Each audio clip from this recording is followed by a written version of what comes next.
All right, good afternoon, everyone, and we start recording. This is the third session for the carotid review on VESAP 5. So let's go and start. But Sam, you want to start first question? Yeah, okay, let's go. Okay, let's go, Sam. A 75 years old man presents with an episode of right hand weakness Okay. and is found to have 70% left carotid stenosis. 3 days after admission to the hospital, he undergoes left carotid endarterectomy. And after he emerges from general anesthesia, he has recurrent right upper extremity and new right lower extremity weakness. In addition to surgical re-exploration, the most important initial maneuver in the operating room is Okay, so Sam. yeah, a 75 years old man with symptomatic right side yes, right side weakness, so left carotid disease, symptomatic one, underwent surgical intervention and recurrence post-op or signs of stroke post-op immediately. You still, let me see. He emerged from general anesthesia. He's still in the war. Okay. Yeah, He just emerged. He's not in recovery. He's not in the floor. It's yeah, different. And this yes. is a very common question. I'm telling you 100%, guys, you can get this question in the exam. This is very, very Mm, common question. You always get in the exam. And it's a very good practical point. What are you going to do? So you just patient wake up from the surgery, from anesthesia, so from resuming under general anesthesia. mm, And then he cannot, you did the left carotid and now he cannot move the right side. So he got a stroke. yeah, So what first you do? You know, they always tell you go and explore him right away. Okay, that was they want to do here. You know, that was they did. This is yeah, really is a teaching, you know, all the time, you know, and I do it a bit differently because I have an access because why you want to do explore right away? Because you want to rule out any thrombosis in the carotid artery, right? Or flap or something like where you have to blame yourself first because before you say it's a distal embolization, because it could be one of two things. Could be either thrombosis or flap in the area of surgery, or maybe you embolize, right? But no, always when you have a problem, right, surgery is the first thing you blame yourself. So you want to be sure first your surgery is fine before you go out, you know, further. sure. So they want you to go and explore to be sure that the artery is not thrombosed. Again, this is, but now, like, because I mean, it's different from place to place. If you work in a small hospital, I think this is the best way to do it. But if you have like a very access to the ultrasound machine, I will get ultrasound machine right away if I have an access, because you don't want to delay, you know, because now time is important. And I do with Doppler and look with the ultrasound with the duplex. If I find the artery is open, no flap, then I go from femoral artery and do an angiogram to look if any distal embolizations, you know. This is, but for the books, this is the practice. But for the books, or you don't have an immediate access to the ultrasound machine, then the best way to open and look. And then you're going to do one of the things after you open, okay? Okay, And I think I have one case like that after you were with me, and exactly what we did. We get an ultrasound. I look at the surgery, was nothing, was beautiful. Endarterectomy was no flap, no thrombosis. We did an angiogram, was a distal embolization. We went there to give TBA and patient did fine. But again, if you don't have a quick access, the best way, the safest way, open the patient. And after you open, what you do? This is the question. So you open, now what you do, okay? okay. So this is a full option you have. Mhm. Intraoperative duplex ultrasound if the carotid artery is not thrombosed. Okay. Yeah, So okay, there's the first thing you check the pulse. If the artery is sure. not thrombosed, you know, then the other problem could be flap. And a flap, you Yeah, don't want to open to look for a flap, you know. The only time you really open the artery if you have thrombose. If thrombose, then you have to open right away. If the artery has a good pulse, then you have to rule out flap. Unless if you don't have ultrasound, again, then you open the artery. If you have an ultrasound, the best way to get an ultrasound and check if any flap, you know, there. no, Why is that? Because the ultrasound is more accurate than surgery, because the flap could be dynamics, you know, like it open and close with the blood flow. And this is very hard to see it if you open the artery, you know, but with the ultrasound, it will be more accurate. But for some reason, if you don't have an ultrasound, then yes, go and open the artery, look inside, and anything you see, if you find it loose, take it out, you know. Okay, next thing. Injection of systemic tissue plasminogen activator. Oh, we TBA. just finished the surgery, so it's not Right. indicated, I think. Right. You can give it local if you think it has a embolization. Yeah. You know, you give it local, but not systemic. Not systemic. Okay. No. Okay. Injection of systemic abiximab. This is antiplatelets, very strong antiplatelets. Yeah. Again, systemic will not work. You know, you just had the surgery, and SAB mixab doesn't work. Antiplatelets will not work in this situation. You know, so this is not a good idea. Okay. Disassembly of the carotid closure and replacement of a greater saphenous vein patch. No, I don't think. No, doesn't make sense. Why you need to take it? And it's not a problem with a patch or vein or whatever, you know. So it's not your issue. I mean, it's not the problem. The problem is not here. So that will not help, you know. Okay. Or resection of the prior site of repair and replacement with an interposition graft. Also, that's not. Yeah. So again, so the best way is I think number to 8. do ultrasound. Yes. Okay. Yeah.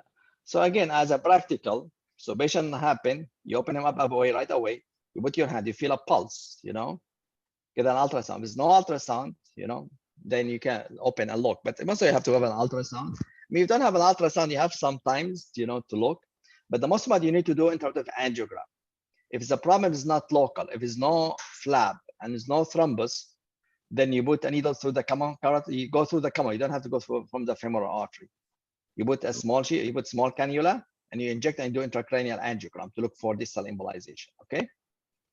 Okay. But if you don't open, for some reason you have an ultrasound and you do ultrasound, looks no flap, no thrombosis, then I go from the femoral. Patient still on table and then I go from femoral artery. I go all the way selectively, you know, cannulate the left common carotid artery and do intracranial angiogram to look for that. So you need to do the angiogram. So the first thing you look at surgery site. If there's no problem, look distally. Okay. Okay. So even so, this is what you need to do, and then it depends what you find distally. Then you decide to go and do TBA or do like, you know, retrieval of the thrombus. You know, it depends what you find. But this is the way we do it. If it's in the recovery, it's better to do an ultrasound. You know, because it's not to go book the OR again and get anesthesia, everything take too long time. So I think in the recovery, if this happened, like patient's fine, left the OR, in recovery, they call you nurse, oh, patient had a stroke. Then the best way in this condition, do an quick ultrasound. If the carotid looks fine, send him down to the angio suite to do a CT, to do an angiogram, you know, or you do a CT.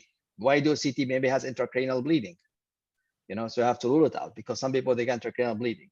So if the ultrasound is negative, I'll send him right away to the CT to rule out bleeding. If CT is negative, then we do a carotid angiogram and try to pull out the thrombus. Okay, so this is the way we manage this one. So in the OR, open right away. In recovery, I think you have a time to get an ultrasound. If for some reason you don't have an ultrasound, then take him back to the OR and again do the same things, you know. But if the carotid no problems, then next thing to look for intracranial bleeding and for distal embolization. Okay. Any questions? Because it's an important subject, this one here. No? All right. Let's move to the next question. Oh, Amjad, you want to take this question? Yes. All right, let's do that. The maneuver that would be least helpful in high distal exposure of internal carotid artery. So least helpful maneuver for distal exposure. Okay, so let's see what they're asking here. What they're saying that, you know, you have a high bifurcation, right? So if you have a high bifurcation, what maneuvers we have? A couple of things you can do them, you know. I mean, luckily we don't see them quite often, but you know, So, you know, a couple of maneuver you do, one or two, give me like one or two maneuver you do. If you have high, but we don't have to know all of them. Okay. Cutting off the posterior digastric belly muscle. Yeah. Yeah. This is ligament. Very common. Correct. And nasal intubation. Yeah, nasal-tracheal intubations. Because give you more maxillary space. Yeah. Yeah. If you want Maxillary to go, okay, let's go subluxation. through three of them and tell me what you think. So the first one, nasal-tracheal Okay. intubation, yes, is one maneuver, especially if you know Yeah. ahead of time. You know, of course, you know ahead of time. You're not going middle of the case. You're going to take it and put it, you know. But ahead of time, Yeah. if you know a patient has high bifurcation, maybe it's better to start with the nasal-tracheal intubation. You know, so you can do Yes. the jaw dislocation. You know, if you have to do it. Okay. Second things. Division of occipital artery. What do you think I that will don't- help? No, I think it's away. Not يعني really, from, Amjad. No, if you scrub with me, I can show it many times. I show it to the guys, you know. You can see occipital artery cross the internal carotid, you know. And if I want to go higher, you know, many times I clamp this artery. I divide it because it's cross the internal carotid, you know. The only thing I don't like it to do it quite often. The reason why is it's good collateral. If you have internal carotid occlusion, it's good collaterals, you know, so ophthalmic arteries. So you don't want to divide it, but you know, but sometimes if you have to that, you can divide it. So this will help you because again, you can see it in the surgery. Remind me one time if we do a carotid to show you, you can see it. It's cross the internal occipital artery. So it will help. If you divide it, will help you to go really higher. So this is one of them. Yes. Okay. Next one. Division of posterior auricular artery. Also It's a another bit branch difficult. of external. Yeah, but this is go behind. Okay, go behind the ear, right? So it's far from you. Yeah. So this will not help. No, it will not help. Okay. Next one. The section along the posterior aspect of carotid gland. Okay. I mean, you just go a bit higher. I think this may work. I mean, it's not a very good maneuver, but I see some people, they make incision, they go behind the ear because they dissect more part of the gland. I don't know. It may help. I don't know. I never did this one. So let's see what the other option. Division of stylopharyngeus muscle. So yeah, I think this is to release all muscle attachment to the styloid process. Yeah, some people even they resect the stylus process, you know. But again, if reality, the only thing really help a lot, divide the digastric muscle. This is help you a lot, and the occipital artery. I think this is to really get you high. I did that a couple of times. I never have to do any of the other, like nasotracheal intubation, posterior aspect further. I didn't have to do any of them. Luckily now you don't see this problem because if it's high, you just go with a carotid stenting now. So I don't think you're going to get this issue. But my advice, if you're doing it and you see high, the first thing start with the digastric muscle, get it there, divide it, and occipital artery. And I can tell you 95% or more will be more than enough.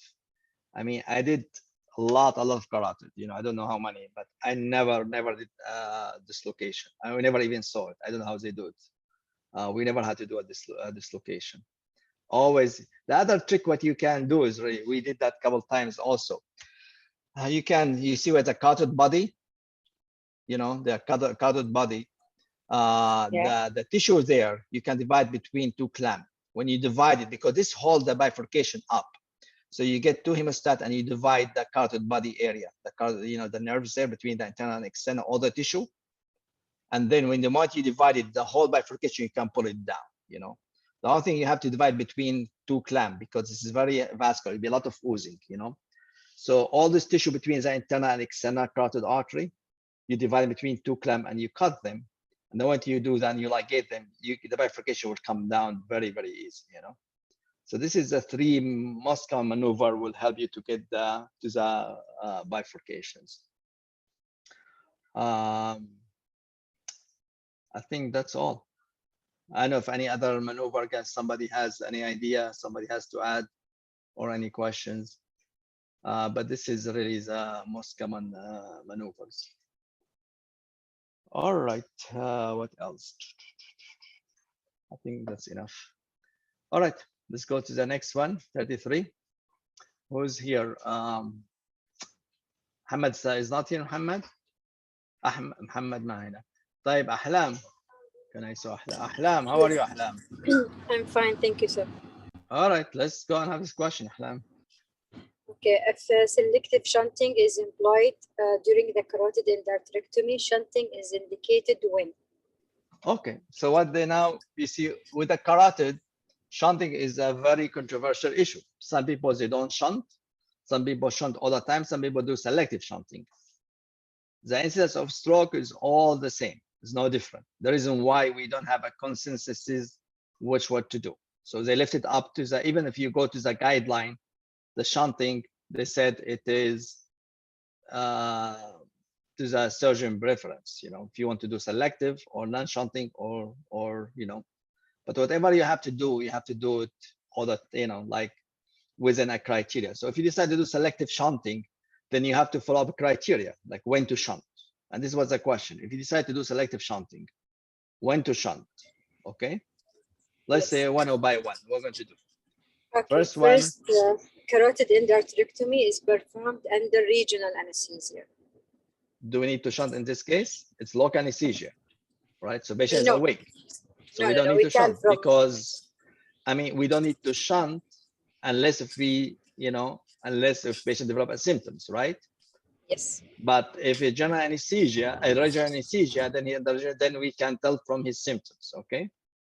Yes. So if it's general anesthesia, I mean, the question is tricky because shunt is not is indicated when carotid is not commit wrong because you may need it because the patient develop any sign of, you know, aphasia, you know, become restless, weakness, then you have to shunt him, you know. But what they try to say here that under general anesthesia you have something else to watch, you know, regional anesthesia. So so this is not good question, but this is wrong. Yeah. Okay, next one. The carotid stem pressure exceed 55 millimeter of mercury. I think 35 or 40. 40 and above is acceptable. So 55 is good. So if you have 55, you don't need to shunt, right? So when you have 55, is shunt indicated? No. So this is wrong because they said what the shunt is indicated. So indicated if the pressure less than 40 to 35, but here 55, so you don't need to shunt here. So this is wrong. Okay. Next one. Alpha and beta waves slow and overall AEG amplitude decreased by 50%. All right. This one, yes. Yeah. Yes, we used to do that, and you know, you have different way to monitor the brain. One of them is to do transcutaneous TCBO2. One of them to measure the pressure, and one of them is to do a continuous EEG during the surgery. And this is really the way I used to do when I was in the state. We used to do that. So we have a technician with us in the OR, and we're doing continuous and EEG. If we see any alpha and beta wave decrease than 50% is the incidence to go and with a shunt, you know. So so it's a nice, you know. I didn't see it here, but I saw it before. So any decrease in the waveform less than 50% is indication to go and shunt. Yes. Next one. Cerebral oximetry in the contralateral hemisphere decreased by 5 to 10%. I think more, not 10%. It's correct. This is more than 10%. Should be at least 15%. So this is also is wrong. You know. Last one. Transcranial Doppler shows mild decreased velocity in the ipsilateral middle cerebral artery. No. So because I will go with C. Yeah. Because a mild decrease. If it's like severe decrease, yes. If you see the transdopa shows severe decrease in the velocity in ipsilateral, it is, you know, it is then. But you see, all those signs is very soft sign, you know. The reason why, even with a selective shunting, you can still get a stroke because stroke is a very complicated process. It's not like simple as we think. Because if this is all criteria is correct, we should get 0 stroke with the shunting. But we're still getting same idea, same almost percentage, about 2% even with the shunting. But at least you have some criteria to follow, you know. I usually follow up the selective shunting, but I'm very liberal with the shunting. Anytime I have any doubt, go with the shunt. It's better to be safe than be sorry, you know. But again, it's not, even if you shunt, people get still stroke for many reasons. First, the shunt itself can cause a trouble. You can cause an emboli, you can cause a dissection. And second thing again is the stroke pathology is not only decreased blood flow. Sometimes the change in the blood pressure can cause a stroke, you know. So like a patient hyper and then become hypo, then hyper, then hypo, you know, during the surgery, this fluctuation in the blood pressure can cause a stroke. So really the process of stroke is not well studied, and until now we don't know exactly, because whatever we do, we still get almost the same number of stroke. But again, it's nice a guideline to follow if you decide to go with the selective shunting. Some people, they do shunt all the time. They said, okay, it's being safe, but again, the shunt has its own problems. So I think it's not a good idea. Not to shunt at all. Some people, they do that, but they have to be quick. And mostly it's work when you do an inversion technique, because it's very quick and you don't have to do a patch, because patch takes some time. So you do an inversion technique, even under general anesthesia, you can do it without shunt because it's very quick. You just cut the plaque in 10-15 minutes, you're done. So this is time people who don't shunt at all. And some people go with the regional anesthesia again. They under anesthesia, if they have any symptom, they go on shunt. So this is the way we decide to shunt or not. Okay. Okay. All right. Let's go to the 34. Who is here? Muhammad's not here still. Maybe he's stuck somewhere. Until Sam, I went back to you. Yeah. The lesion depicted in the figure can be associated with germline mutations in this succinate dehydrogenase complex, subunit D, SDHD gene. Genetic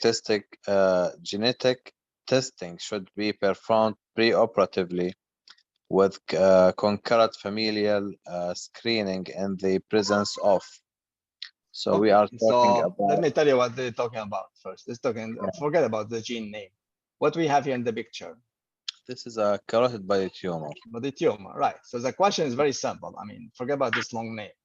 They're going to tell you when you do genetic testing when you have carotid body tumors. Okay. Like patient has a carotid body tumor, we don't do genetic testing for everyone. Yeah.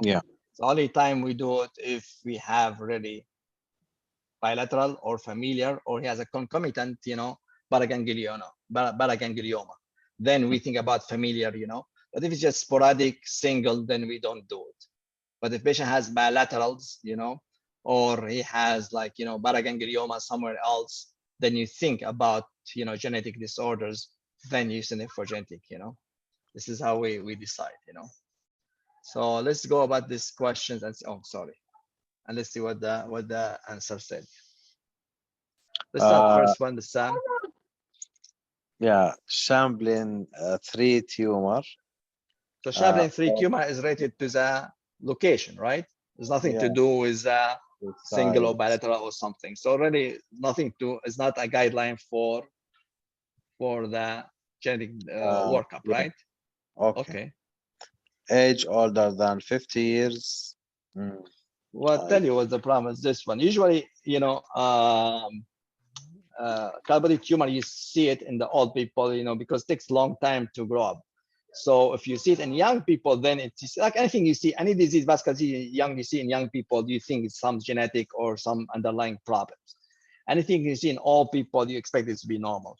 So really, when you see it in age 50, you don't have to say genetic, but like 30 years old or 20 years old and it has a carotid tumor, this should be trigger your brain that, we may have a familiar, paraganglioma, and then we have to do genetics. So older than 50, I don't think is a good choice. Okay. Yes. Unilateral involvement. Not also, really. Because usually if you have bilateral, you think more about familiar, If you have bilateral, you have multiple lesions, multiple level, then you think, but just single unilateral, 50 years old, then we see it all the time in our clinic. We don't do genetic disorder orders, or genetic testing. Okay. Yeah. Positive MIBG scan. Okay. Also, this MIBG just if it's active or not active, so also nothing to do with the familiar, So metachronous. You know what metachronous means? Metachronous, that means somewhere else. So you have paraganglioma somewhere else. Yes. So this is usually. I will choose this one. Yes. Yeah. So again, so the time is like patient has like a pheochromocytoma and carotid tumor, then yes, you think, oh, we have something for genetic testing, You have bilaterals, young people, family history, like his sister also has carotid tumor. So all this trigger your to go and send for genetics. But just single, unilaterals, old man, I will not do it. Young person, family history, paraganglioma somewheres. I think I will send it for genetic disorder testing. All right. Okay. All right. This is, it's just a question you have to remember. Oh, I think the incidence, how much incidence? Let me see, is 25%. You see, 75% are sporadic, 25% could be familial disorder. So usually multifocal tumor. So it was a paraganglioma, pheochromocytoma, but the family history. So all the things trigger you that he may have a genetic disorders, and you have sent him for genetic testing. السلام عليكم دكتور. يا هلا محمد، وينك ضايع؟ هلا والله. نعطيك سؤالين ورا بعضهم هلا. يا السلام عليكم. الله يعطيك العافية. الله يعطيك. هلا. All right, let's get this question. It's not very fresh. Yeah, okay. So use of autologous bovine pericardial or synthetic patch for arteriotomy closure following traditional carotid endarterectomy is associated with. Okay, they're talking about before you go. Closure. Yes. The patch closure, is it recommended or not recommended? Yes, for endarterectomy, yes, it is recommended. Why we do it? Why is that? Even the primary closure is faster. What the study showed? If you use a patch, what do you decrease? Restenosis. Correct. And what else? Also, even they showed some study decrease the stroke rate. Rate, yes, stroke rate. Yeah, stroke rate and the stenosis, but mainly it's restenosis. Yeah. I mean, the good thing is that the majority of restenosis are asymptomatic. The reason why people they don't come with a problem. So people who do primary closure tell you, oh, I'm doing it for 100 patients, nothing happens. But because you don't study your patient, but if you study them, you see majority they have restenosis. But luckily, as most of restenosis are asymptomatics, So there's no, even now, it's a guideline that if you're going to do endarterectomy, it is recommended to do a patch angioplasty. The only time you don't do it if what? If the carotid is very big, it's very dilated, aneurysmal. Not aneurysm, it's big. Sometimes you go through the artery like 5-6 millimeter big, especially men, not female. Female, almost all of them. And if you do an inversion technique, then you don't need a patch. Yeah. So if you do an inversion technique, you're used to that, you don't need a patch. But if you do normal carotidectomy, then you have to use a patch, especially in women. Sometimes you go there, maybe like 1 or 2%. I didn't put a patch because I went there, the common carotid like 7 millimeters, big artery. So there's no reason really. So I just put the primary closure.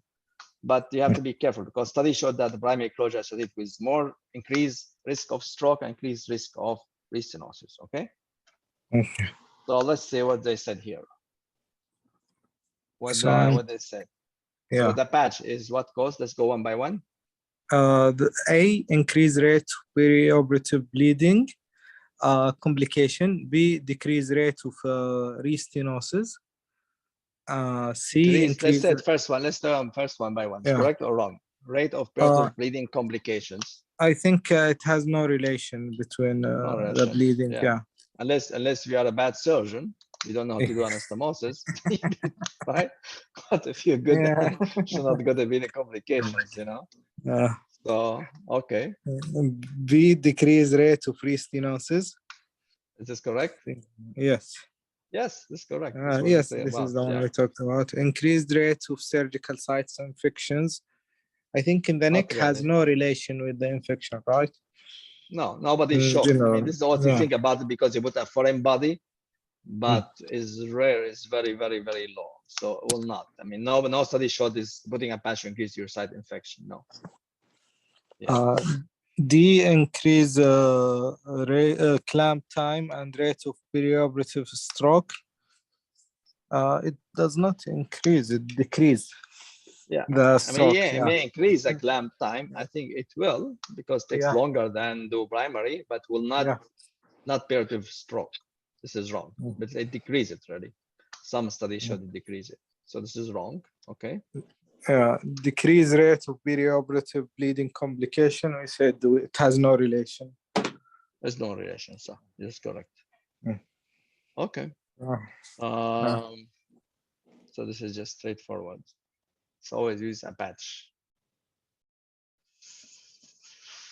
All right, we'll go back. I got lost now. Whose turn? Amjad, I think, right? Yes, yes. Amjad. Oh, Crest, you like Crest trial. Let's go back to Crest trial. This is where they approve the carotid stent, correct? Yeah. And remember, Crest trial, they look at MI, stroke, and death, 3 things. And they found there's no difference between carotid endarterectomy and carotid stent, okay?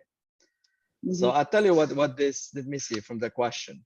The Crest trial showed that if you do surgery, you see, if you put them all together, MI, stroke, and death the same, no different. But if you take each one by itself, you take the MI, they found that people who had the surgery has higher MI than stent. But if you look at the stroke, the people who has a stent have higher stroke than surgery. So if you go with surgery, you have higher chance of stroke MI. If you go with stent, you have higher chance of stroke. Okay. So what would you choose? What do you prefer to choose, stroke or MI? Because this is what I'm going to tell you. No, you're going to come to me. No, you can come to me. I'm going to tell you you have 2 surgery. Either I do carotid and surgery, but this increases your chance you may get MI, or I can do stent, but you may get a stroke, higher chance of stroke than surgery. So which one you choose? I think MI. Stent or surgery? Surgery. Why? But decrease the rate of the thing. But I want to treat, I want to prevent stroke or further stroke. Yeah, but you get an MI. You see? You see, they look at that, they look at quality of life. The problem with the MI, with the CRIST, the cardiology, it was not really, it was an MI, but it was any troponin changes. They just went with the troponin. Patient may have no chest pain, just troponin level or EKG changes. So patient did not have a serious myocardial infarction, you know. So any change in troponin level or EEG, they call an MI, you know. So they look at the quality of life, the people who had an MI, and they look at quality of life, people who had a stroke. They found the quality of life is worse when you have a stroke than MI. The reason why, if you give you a choice, no, I prefer to have this subintimal MI than having a stroke, because when they did, as I said, when they did a lifelong follow-up, quality of life, they found people who had a stroke, they have a poor quality of life compared to people who had MI, okay? The reason why we still think that surgery is a standard, even increased chance of MI. But again, MI was not a real MI, what we see when patient comes to the ER and you have to rush him to the cath lab. No, this is just troponin level and EKG changes, okay? So you understand that? Yeah, I get it. You understand the trial, okay? Yes. So let's go one by one. So CREST has increased preventive mortality for carotid, but not for CAS. Mortality is they found is no different between both. There was difference between MI and stroke. Mortality is they found no difference between both, you know? Okay. So this is wrong. Okay. The increased risk of perioperative stroke for endarterectomy, but not for stent. I think the opposite, other way. The opposite, stent is correct. Stroke. Correct. See a high composite risk of MI, stroke, and death for surgery. No, it was the same. See, the composite was the same. When they put all together, was no different. So that was the same. So it's no. So the composite risk, which is MI, stroke, and this was the same. So this is wrong. Okay. Okay. An equivalent impact. An equivalent impact on quality of life compared to stroke and long-term follow-up. No, we said the quality of life difference between the two groups, stroke and MI. It's better, right? It's they said equivalent impact. No, not equivalent. Like the stroke, they have a worse quality of life than MI. So this is wrong. Okay. Less impact on quality of life than stroke and long-term follow-up. Yes, I think this is the correct. Yeah, this is the correct. This is very important, really, data to look at that, because they don't tell you, see, this is the small print as usually they said. You know, tell you, oh, they stand the same, is no different. you know, but it's a different really.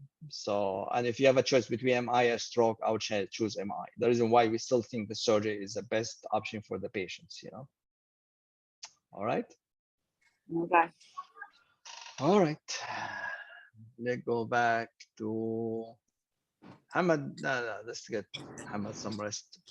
Ahlam, you want to take next Yes. question? Yes. 37. Okay. 64-year-old women present to the clinic with more than or equal 70% of the right internal carotid artery stenosis and left internal carotid artery occlusion by CTA. The vertebral arteries are patent. Contraindication to transcarotid artery revascularization is due to. So Okay, 70% stenosis in the right and total occlusion of the left. And then to the TCAR. Let's talk about TCAR because the whole question about TCAR, you know. Do you know what's TCAR, how they do it? What's the advantage? Ahlam? No. TCAR, this is a transcarotid, you see. The problem with the stent, as we said before, is a higher chance of stroke than surgery, even though we use a filter. So I said, why is that? And they found that most stroke happen when you cross the arch before you're able to put a filter. The reason why the stroke rate is higher than the surgery, because by the time you put a filter, you already crossed the arch. So if any disease in the arch will already embolize the brain and cause a stroke. The reason why they came with a new idea, I said, well, let's go directly to the common carotid. We just make a small incision in the neck.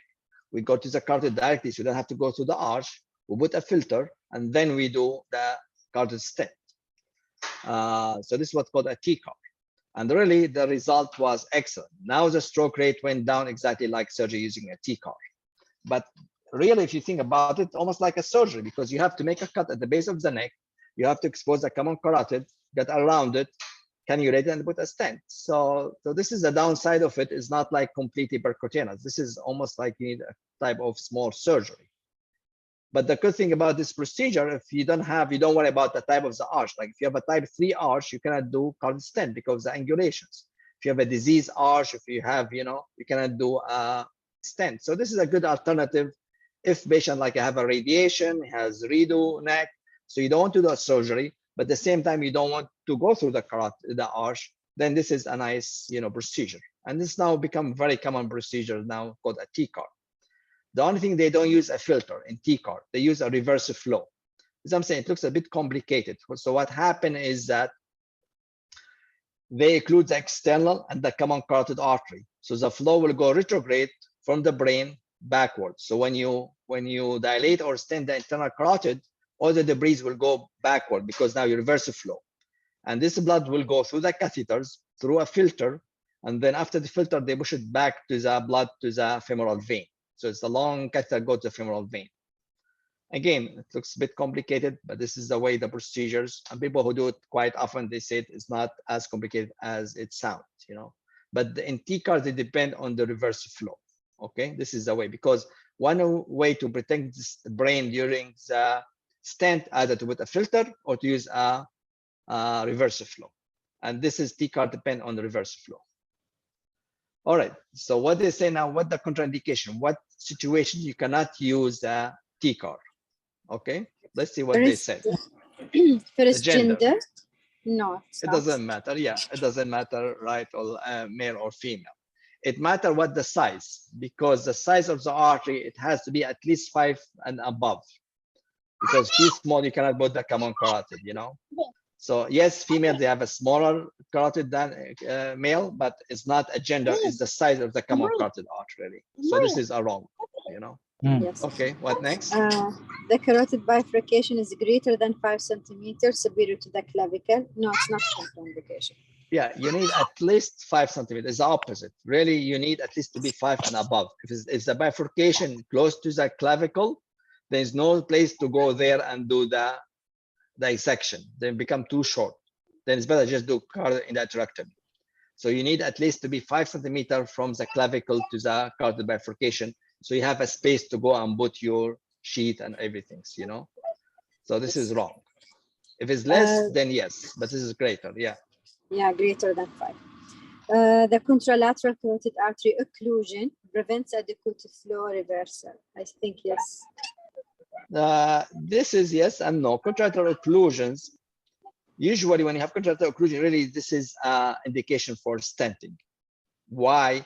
Because in stenting, you don't stop blood flow to the brain too much. You know, it's just like 5, you open the stent and that's it. Second, when you do a surgery, unless you use a shunt, you decrease the blood flow. So one of the indication for carotid stenting really is occlusion of contralateral artery, contralateral carotid artery occlusion, because they found the chance of stroke is less if you do stent than surgery.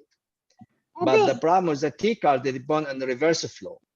And for some reason, they found that even if you have contralateral carotid occlusion, if you do reverse flow, patient will not affect it. This is just from the studies, you know. So this will not be the right answer. No. Okay, so it's not a contraindication. So occlusion of contralateral carotid artery is not occlusion, not contraindication for TCAR. It's even sometimes it could be the indication for TCAR. Okay. Yeah. All right, next one. The presence of a contralateral laryngeal nerve palsy. This is tricky because contralateral nerve palsy is an indication for stenting. You see, the indication for stenting, one of them is contralateral carotid occlusion because you don't have to clamp, and contralateral laryngeal nerve palsy because the stent, you don't damage the laryngeal nerve. But in surgery, always the chance you can damage it. So you already have one contralateral nerve damage and you do surgery, you damage the other one, patient ends with tracheostomy. So one indication for carotid stenting if patient has contralateral laryngeal nerve palsy, okay? So this should be an indication really, but the problem with the TCAR is that it's different from carotid stent. You have to go to common carotid. When you go common carotid, behind it is what the vagus nerve. So there's always a chance, like a surgery, you can damage the vagus nerve. So really TCAR becomes like same indication for surgery. So if you have contralateral laryngeal nerve palsy, it's not good to do a TCAR. It's better to do a regular stent, carotid stent from femoral. Don't go through the carotid because you may damage the laryngeal nerve. The rest become like surgery. So in this situation, it is not better not to do it. So I think this would be the main contraindication not to do a TCAR. Okay. The presence of patent left common femoral vein, no. It's not. No, because I mean you want to be femoral vein to open so you can receive the blood when you do reverse flow. All right. So again, TCAR, it is very good. I mean, it is the same indication for carotid stent. The only thing is that if patient above 70, carotid stent is not indicated because you may get stroke from the arch, because people above 70, they have a disease arch. So they found the stroke rate is higher if patient above 70, then TCAR I think be a good options. If you have patient above 70 or have a disease arch or type 3 arch, I think TCAR is a good option if you're not planning to do a surgery. Ipsilateral carotid occlusion and ipsilateral contralateral nerve palsy is indication for carotid stent, but not for TCAR because you don't want to damage the vagus nerve. All right. All right. Any question? No. All right. Well, let's go back to Dahman, Hamad. مرحبا دكتور. Hala. What is this question? Let's go to that one. Stent. Okay. After stent deployment during transfemoral carotid artery stenting, the patient develops altered level of consciousness and hemiparesis on the contralateral side. Angiography revealed acute thrombosis of the internal carotid artery to the level of the filter. The next appropriate treatment, the next appropriate step in the management would be, so this patient has a thrombosed filter. Okay, this is, by the way, it is common, not common, but you can get this problem. So you finish, you do an angiogram, you find no flow after the filter. So you know the filter full of thrombus, right? Or debris, you know? So what do you do now? Let's see what options you have.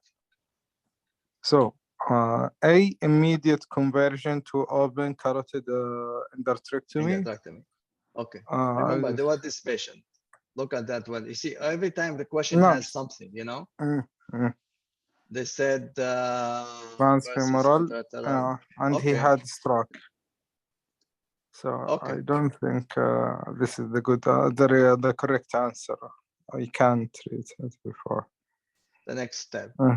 طيب. Yeah, I think it could be one option, but will not be my first option because they said what the next appropriate step. Doesn't mean that's Next the only. appropriate But step, this is yeah. yes. If you decide to open, you can do that. It's not a bad option, but it's not like my first approach. You know. Yeah.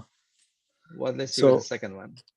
B, emergent transport to CT scanner for evaluation of the stroke and intracranial hemorrhage. I don't think we need to do that. No, we already have a problem. We know what's the problem. We need a CAT scan. We know what's the issue. We know the problem. So I think wasting of time, this one would be. Okay. Yes.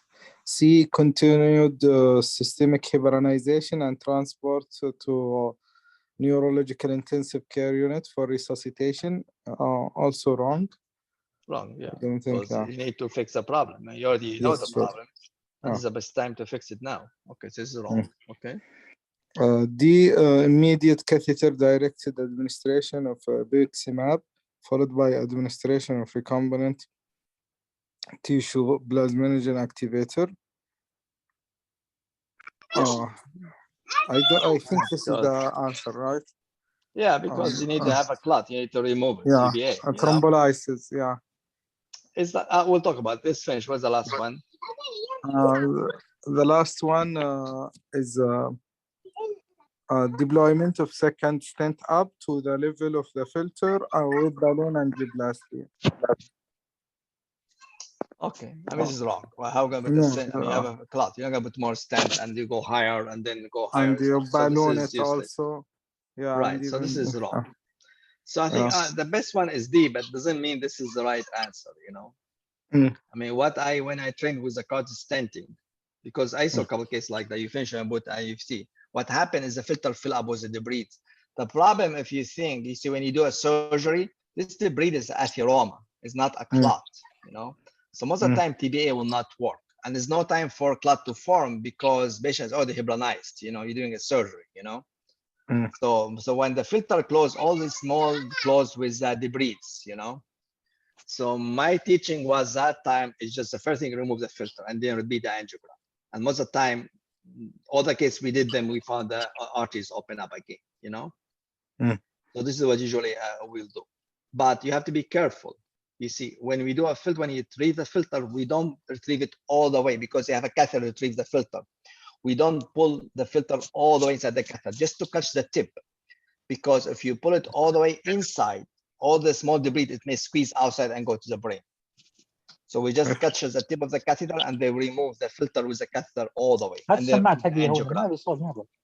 then will be the angiogram. If we still think, and the second thing, what we found could be a spasm from the filter. So this is also a reason why, you know.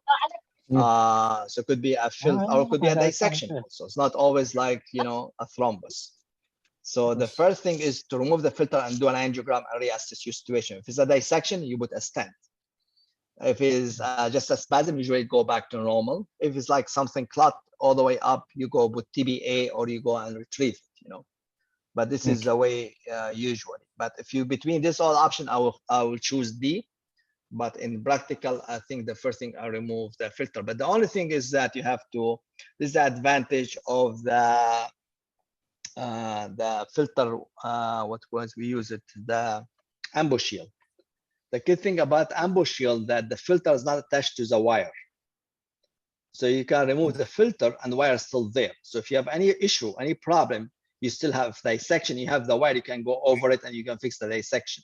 Or the other filters, like you go with like spider filter or anything, the filter attached to the wire. So when you remove the filter, you're going to remove the wire. And then after you do an angiogram, you find you have a dissection or problem, then very hard to get the wire back, you know. So this is the reason why we always prefer to use the ambush shield filter. Even small, you know, headache is more difficult to use than other filters, but really like in this condition, it worked beautiful, okay? So again, and all these choices, I will choose D. But in real life, I will try to take the filter and then slowly again, and don't squeeze it completely and repeat the angiogram, and then you decide what to do. Because again, could be a dissection, could be a spasm, and could be a clot. Okay. So D All right. is D is the answer. For this Yeah. one, I think D is the right answer because all the Yeah. other is wrong, you know? Yeah. Yeah, you don't have to open because open will not help because the dissection distal, how's open will help, you know? So Yeah. mid converts to open is not, because sometimes the problem is, usually the problem is high somewhere, either embolization or dissection. So it's away from surgical field, you know? Yeah. So open convert to open will not work, and all other things is not a good options, you know? So I think D will be the best option for this one. Okay. Yeah. All right, let's go to Bassam, 39. Bassam. Yes, yes, sir.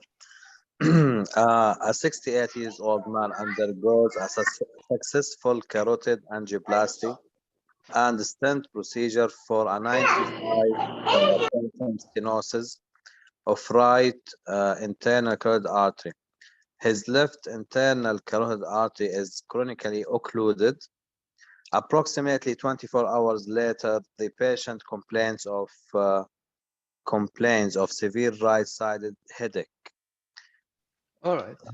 So this is hyperperfusion or reperfusion syndrome. Prevention Right. of cerebral hyperperfusion syndrome includes how to Before we prevent. go to that, this is very important, guys. Anytime you do carotid endarterectomy, if patient the night develops severe headaches, you know, then you have to take that seriously, you know. Don't take the just headache, you know, after birth. You have to think about reperfusion injury. The problem is a reperfusion injury, you can't convert it to bleeding at any time. So if patient complain of headache after carotid, I usually send them for stat CT to rule out intracranial bleeding or hemorrhagic stroke, you know. So this is something, so anytime patient have a bad headaches, you know, take it seriously after carotid. When you see it, the reperfusion, if you have like the other side like occluded, and this side you do surgery about 90%, so the brain getting very few blood flow and suddenly increase blood flow to the brain, then this can get reperfusion injury. But you don't get it if you have like the other side is open, rarely you get it. So the other side has to be severely stenotic or occluded, and you reperfuse the other side, and then you get a reperfusion injury. How you correct it, as I said, severe headache and hypertension. You see blood pressure is very high usually. The most important, control blood pressure, because this is what converted from hyperperfusion syndrome to the bleeding, you know. So the most important to control the bleeding, blood pressure. So the first thing I'll do, I'll control blood pressure, get it down, you know, very close to the baseline, and get a head CT, and then go from there. But don't take it lightly after carotid surgery, patient has headache, or just give him Tylenol and that's it, you know. And you don't ask for blood pressure, and you need to rule out intracranial bleeding.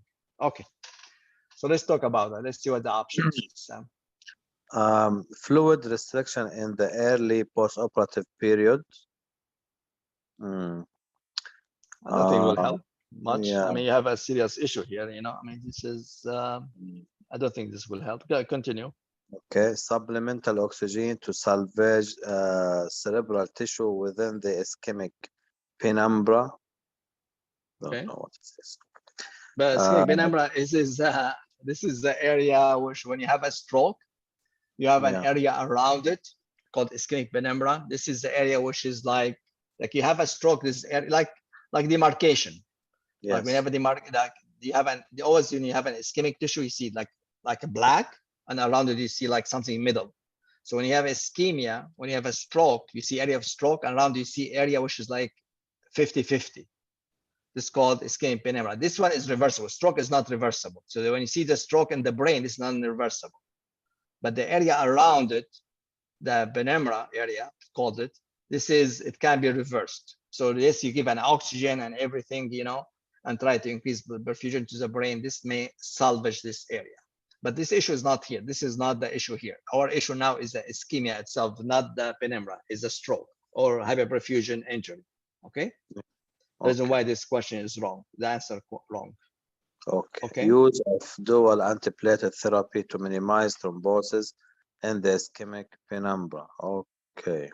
No, that will not help.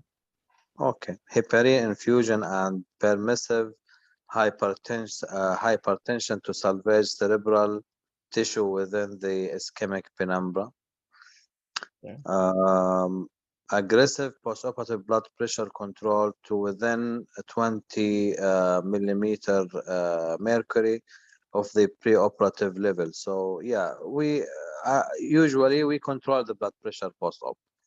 Yeah, again, I mean, the main issue here, Bassam, is that you don't want to convert it from, because you cannot do anything. This perfusion injury, you already have an injury. So you don't think you don't want to convert it to the intracranial hemorrhage. Yes. Because if this happened, mortality almost 75 to 100%. So it's very high mortality. Yes. So what happened? You have an injured brain, a part of your brain is injured.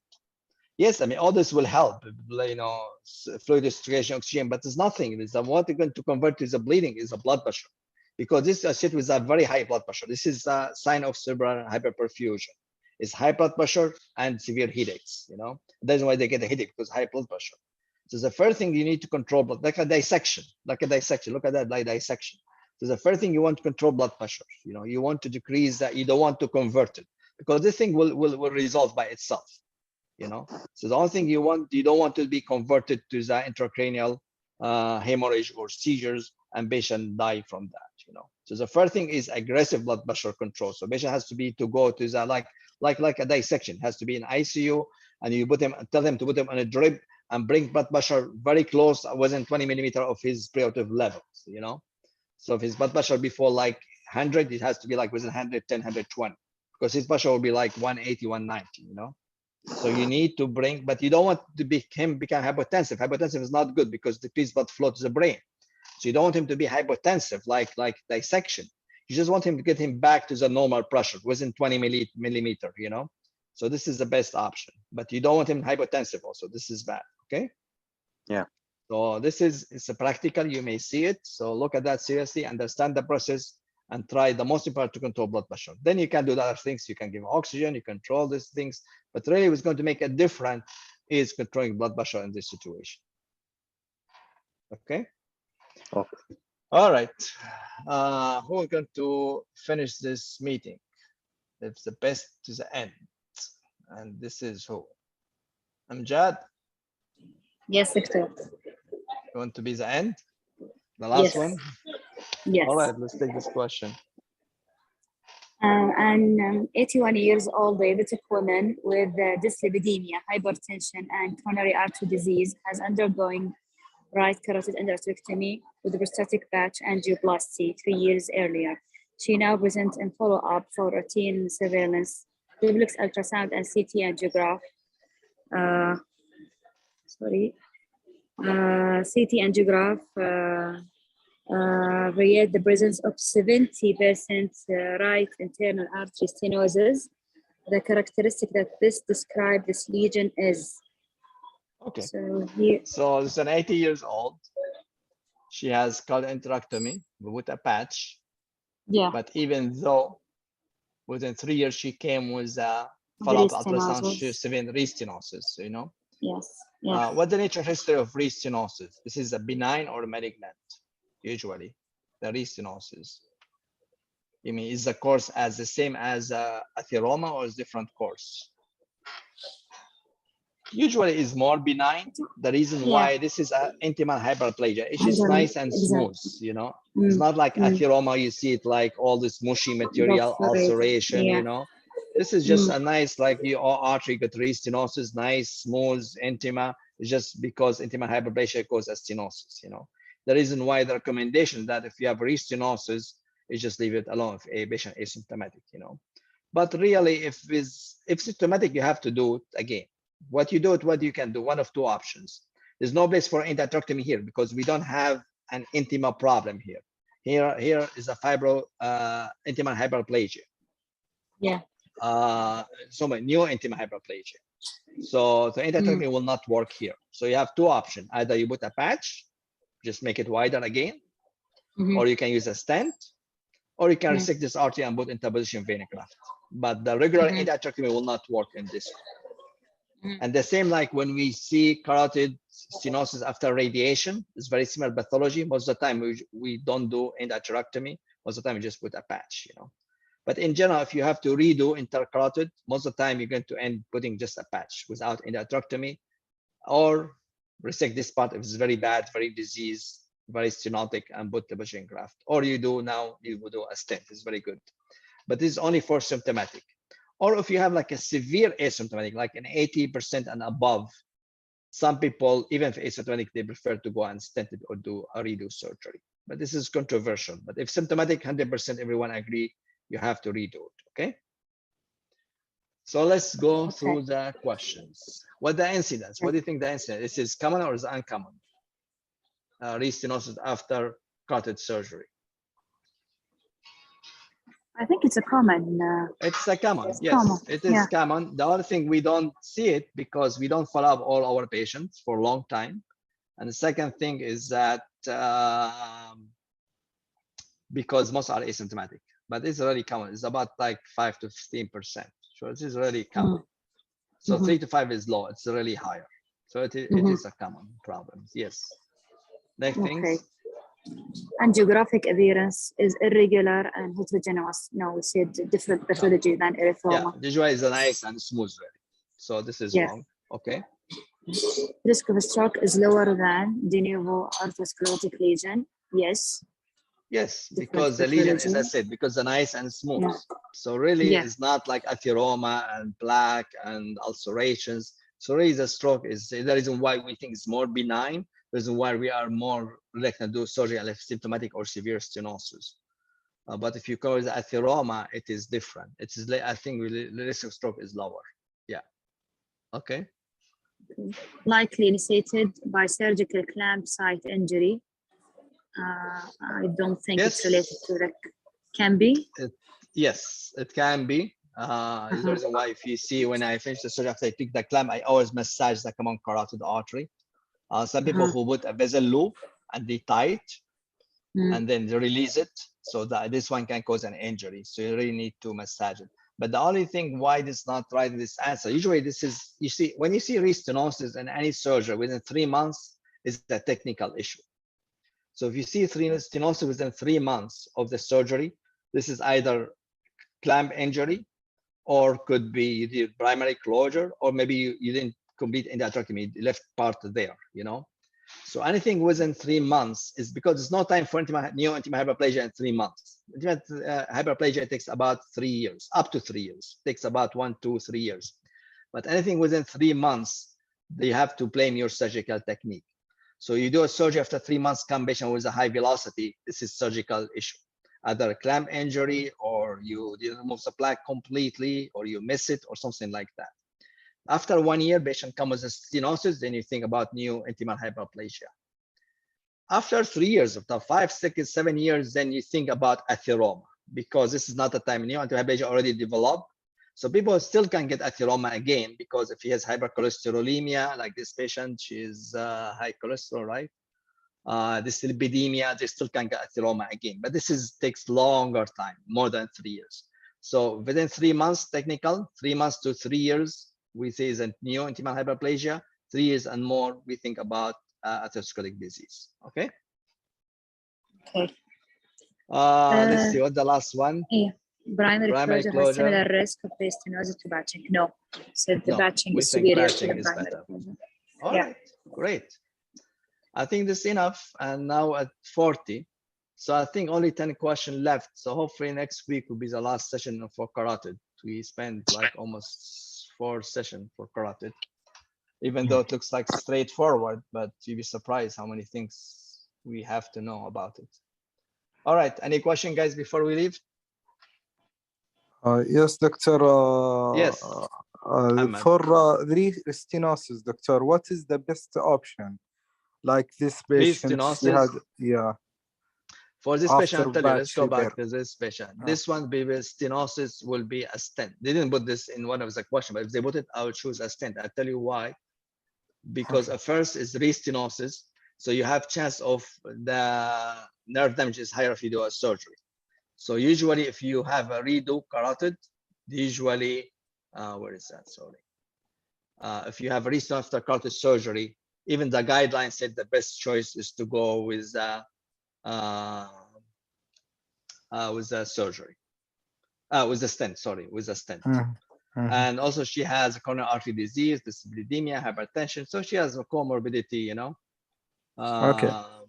Yeah, so I think I will go in general with the stent, you know, because Right, again, so redo surgery. Yeah. So if it's young and it appears like in the first follow-up, post-op, what This to is a choose? technical. Yeah, Then I have to do CT angiogram and there'll be surgery to redo it because technical issues. Then I have to redo. redo, maybe took the patch and fix it, or I'll not put a stent, you know. Even Yeah. redo young, but it's ready to redo young because it Mm. takes long time and this is not a young patient's, you know, disease. But anyway, if young people or within 3 months, if they come back 3 months, unless if it's high risk for surgery for some reason or high bifurcation, or my surgery complicated with the nerve damage, I don't want to do more damage or something like that, or has occluded contralateral ICA. So anything, you know, but my first choice will be a surgery, second choice would be stent. But Great. in old people, my first choice will be stent, yes. Okay. Age will not be contraindicated. The for question stent is, in this do we stage. need to put, the question really, do we need to put a filter or not?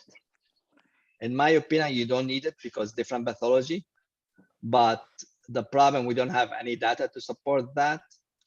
So I'll use a filter. But in my, deep in my heart, I don't think we need to do it because this is a new intimate hyperplasia. You just need to dilate and put a stent.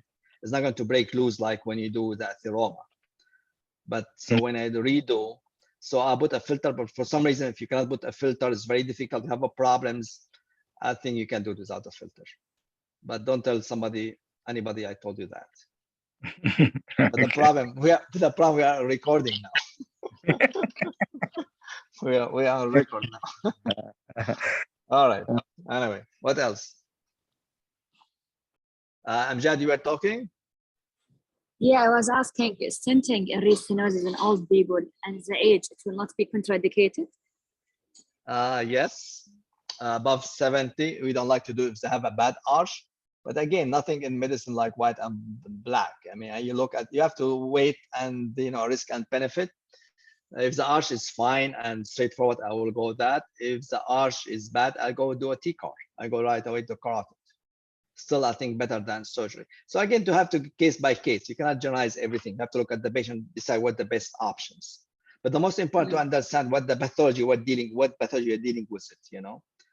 So again, I mean, if it was for his first surgery was, you know, complicated or difficult, you read the history. If he's your patient, you know, if it was straightforward, you can go again. I mean, redo is not very bad, really. It's not very bad as people expected, you know. It's especially you're going to do just go and put a patch, so it's not difficult. But stenting is not a bad option in this 81 years old. If the arch is fine, I'll do it. If the arch is disease, I'll just go right away to the T-car. Okay. Nice, yeah. Any more questions? All right, guys, enjoy the rest of the day and we'll see you next week. Thank you so much. You take care. Take care. Bye-bye. Thank you very much. شكرا الله يعافيك. Yeah.